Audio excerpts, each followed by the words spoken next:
31వ అధ్యాయం 15వ వచనములో మనము చూసినట్లయితే, చదవద్దు, చూసినట్లయితే అక్కడ ఒక స్త్రీ మనకు కనబడుతుంది. ఒక స్త్రీ కనబడుతుంది.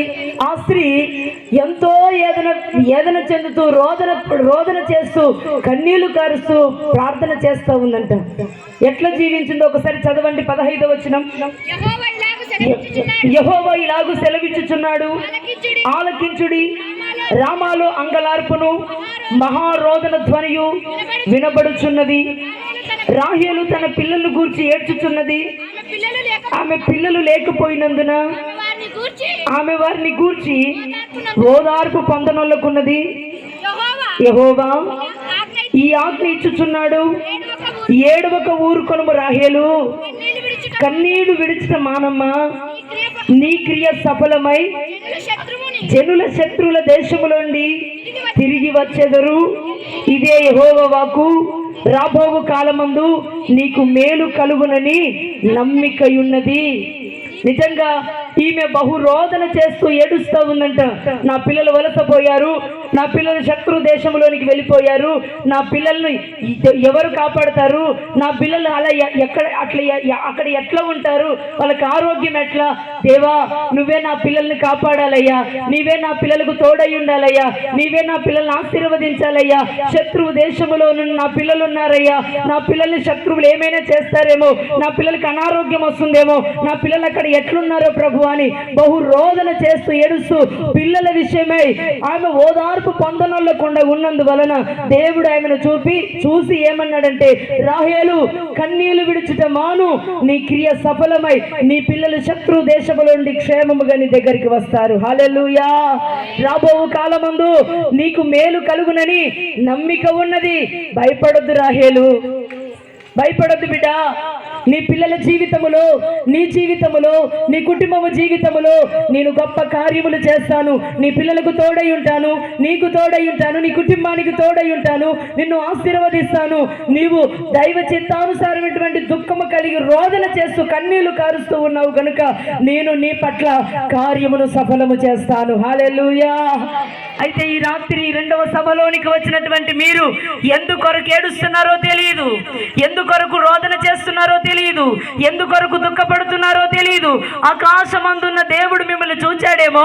అన్నా జీవితములో చేసినటువంటి కార్యము, రాహేలు జీవితములో చేసినటువంటి కార్యము, ఈ యొక్క కుంటివారికి గుడ్డివారి జీవితములో చేసినటువంటి కార్యము నీ జీవితములో చేయటానికి, నిన్ను ఆదరించడానికి, నిన్ను ధైర్యపరచడానికి, నిన్ను బలపరచడానికి, నేనున్నానని అభయము చాపి నిన్ను ఆదుకోవటానికి ఈ రాత్రి మీ మధ్యలోనికి ప్రభు దిగి వచ్చాడు. హల్లెలూయా.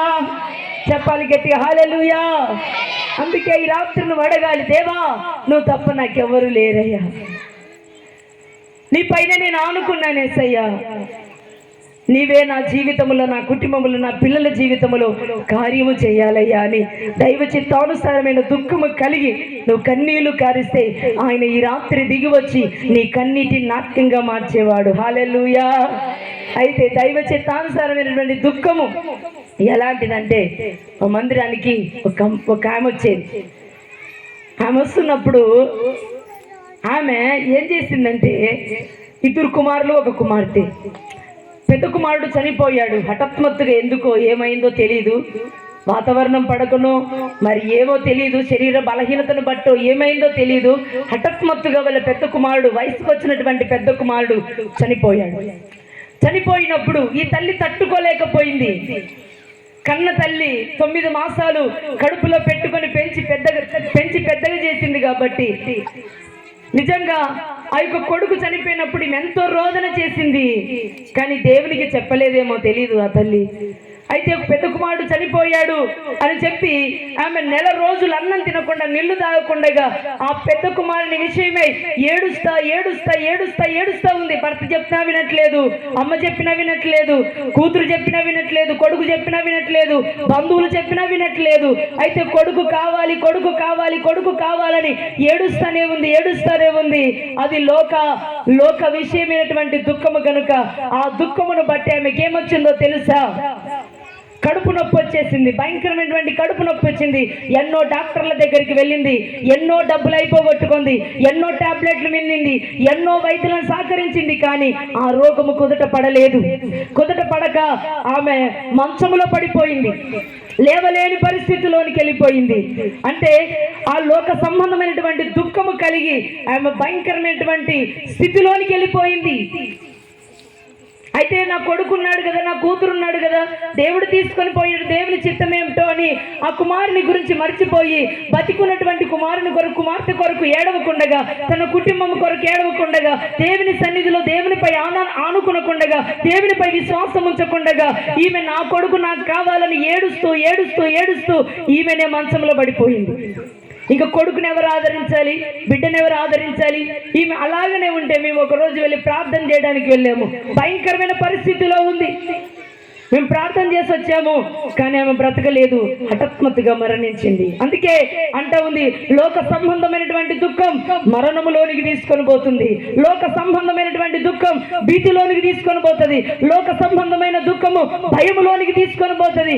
లోక సంబంధమైన దుఃఖం ఏ క్షణమున ఏమి జరుగుతుంది అని భయము భీతిలోనికి తీసుకొని పోతుంది. కనుక ఈ రాత్రి దేవుని వాక్యం వింటున్నటువంటి వారులారా, ఈ రాత్రి దేవుడు అంటున్నాడు, దైవ చిత్తానుసారమైనటువంటి దుఃఖము కలిగి నువ్వు దేవుని పైన ఆధారపడి, దేవునిపై విశ్వాసము కలిగి, అన్నాలా రాహేలు లాగా నువ్వు దేవుని సన్నిధిలో బహు దుఃఖాక్రాంతురాలుగా ఏడిస్తే, నీ కుటుంబాన్ని, నీ పిల్లల్ని, నీ స్థితిగతులను, నీ కుటుంబాన్ని దేవుని కాపుదలకు సమర్పిస్తే, ఆయన ఈ రాత్రి దిగి వచ్చి నీ సమస్యను తీర్చి నీ జీవితంలో కార్యము చేస్తాడు. హల్లెలూయా. అయితే లోక సంబంధమైనటువంటి దుఃఖము కలిగి నువ్వు భయంకరమైనటువంటి నాశనాన్ని తెచ్చుకోవద్దు, భయంకరమైనటువంటి మరణాన్ని తెచ్చుకోవద్దు.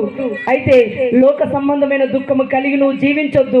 అది కీడికే కారణం, అది పాతాళానికే కారణం, అది నరకానికే కారణం. అందుకే లోక సంబంధమైన దుఃఖము ఎప్పుడు చెయ్యొద్దు. నాకు అవి కావాలి, ఇవి కావాలని నువ్వు లోక సంబంధముగా ఏడ్చొద్దు. కానీ నీకు ఏదైనా కావాలంటే దేవుని సన్నిధిలో అడుగు. దేవా, నీ చిత్తమైతే నాకు సహాయం చేయి ప్రభువా, నీ చిత్తమైతే నాకు తోడయుండి నా కార్యము చేయి ప్రభు అని దేవుని సన్నిధిలో నువ్వు గోచాడి దేవుని ద్వారా నువ్వు సంపాదించుకో. కానీ నువ్వే ఏడిస్తే, లోక సంబంధముగా ఏడిస్తే నువ్వేమి సాధించలేవు. మరణానికి నువ్వు పాత్రులు అవుతావని దేవుని వాక్యము సెలవిస్తా ఉంది. అందుకే దైవ చిత్తానుసారమైనటువంటి దుఃఖము ఎవరైతే కలిగి ఉంటారో పరలోక రాజ్యములో ఆ దుఃఖాన్ని ప్రభు కొట్టివేస్తాడంట. హల్లెలూయా. ఇదొక వాక్యాన్ని చదువుకొని మనం ముగించుకుందాం. ప్రకటన గ్రంథము 21వ అధ్యాయము 3వ వచనాన్ని చదివినట్లయితే, అప్పుడు ఇదిగో దేవుని నివాసము మనుషులతో కూడా ఉన్నది. ఆయన వారితో కాపురముండును, వారు ఆయన ప్రజలయ్యుందురు. దేవుడు తానే వారిని వారికి తోడయుండెను. చక్కగా బిందువును ఆయన వారి కనుల ప్రతి బాష్ప బిందువును తుడిచివేయును. మరణమిక ఉండదు, దుఃఖమైనను ఏడుపైనను వేదనైనను ఇక ఉండదు. చాలు. ఇక్కడ దేవుడు ఏమంటున్నాడంటే, దైవ చిత్తానుసారమైన దుఃఖము కలిగి లోకములో నా కొరకు ఎవరైతే జీవించారో, ఎవరైతే నాపై విశ్వాసము కలిగి నాపై ఆనుకొని జీవించారో, యేసే కావాలి, యేసు తప్ప నాకెవరు వద్దు, యేసులోనే అన్ని విమిడి ఉన్నాయని నాపై ఆనుకొని నాపై విశ్వాసము కలిగి ఎవరైతే దైవ చిత్తానుసారమైన దుఃఖము కలిగి కన్నీళ్లు కార్చి వాళ్ళ కుటుంబాన్ని, వారి పిల్లలను, వాళ్ళని ఎవరైతే నా కాపుదలకు, నా యొక్క చిత్తానికి ఎవరైతే ఒప్పుకున్నారో వారి దుఃఖమును, వారి కన్నీటిని ఇక మీదట నేను కొట్టివేసి వారికి ఆనంద బాష్పలను, వారి కనుల నుండి వచ్చే ప్రతి ఆనంద బాష్పలను తుడిచివేసి వారికి దుఃఖమైనను ఏడుపైనను వేదనైనను మరణమైనను ఉండకుండగా సూర్య చంద్రులు లేని, నక్షత్రాలు లేని ఆ యొక్క మహిమ కలిగిన రాజ్యములో, ఆ యొక్క దేవుని యొక్క సింహాసనం ఎదుట వారిని ఉంచుకుంటాను. వారితో నేను కాపురం ఉంటాను, వారు నాకు ప్రజలై ఉంటారు, నేను వారికి దేవుడనై ఉంటాను. వారితో యుగ యుగములు యుగాంతరముల వరకు నేను వారితో రాజ్యమేలుతాను. వారు నా పిల్లలు. హల్లెలూయా. వారెవరో తెలుసా? దైవ చిత్తానుసార దుఃఖము కలిగి నా కొరకు జీవించి నాపై ఆనుకున్నటువంటి వారు గనుక నేను వారి దుఃఖమును వారి నిట్టూర్పులను కొట్టివేసి వారిని నేను ఆదరించి ఇంకా మరణము లేని దుఃఖము లేని ఆ యొక్క రాజ్యములో నేను ఉంచుతానని ఈ రాత్రి దేవుడు మనతో మాట్లాడుతూ ఉన్నాడు. అందుకే మనము దైవ చిత్తానుసరమైన దుఃఖము కలిగి దేవుని సన్నిధిలో మనము జీవిస్తే, దేవుని పైన ఆధారపడి దేవునిపై విశ్వాసము కలిగి మనము జీవిస్తే దేవుడు మన నిట్టూర్పులను మన అవమానాలను మన నిందలను కొట్టివేసి మనకు నిత్య పరలోక రాజ్యమును సంతోషము కలిగిన సత్యస్థామలు కలిగిన బంగారు వీధులు కలిగిన వజ్రాలతో మాణిక్యాలతో ఉన్నటువంటి 12 గుమ్మములతో కట్టబడిన పరలోక రాజ్యాన్ని ప్రభు మనకు అనుగ్రహిస్తాడు. హల్లెలూయా. లోక సంబంధమైన దుఃఖము కలిగి నువ్వు కీడులోనికి పోవద్దు, మరణములోనికి పోవద్దు. దైవ చిత్తానుసారమైన దుఃఖము కలిగి దేవుని కొరకు నువ్వు జీవిస్తే మరణము లేని, దుఃఖము లేని, వేదన లేని ఆ రాజ్యములో నువ్వు ఉంటావు. అందుకే రాత్రి తీర్మానము చేసుకో, దైవ చిత్తానుసారమైన దుఃఖము కలిగి ఉంటానయ్యా, నీపైన అనుకుంటానయ్యా, ఏది కావాలన్నా నిన్నే అడుగుతాను ప్రభా, నువ్వు తప్ప నా జీవితంలో కార్యం చేసేవారు ఎవరు లేరయ్యా, మనుషులు నమ్మదగిన వారు కాదు నాయనా. యేసయ్యా నీవు నమ్మదగిన దేవుడవని ఈ రాత్రి నువ్వు దేవుని పైన ఆనుకొని నీ బాధనంతా నీవు దేవుని ఎదుట ఈ రాత్రి చెప్పుకుంటే దేవుడి రాత్రి దిగి వచ్చి నీ పట్ల కార్యము చేస్తాడు. హల్లెలూయా. దేవుడి వాక్యమును దీవించి ఆశీర్వదించును గాక.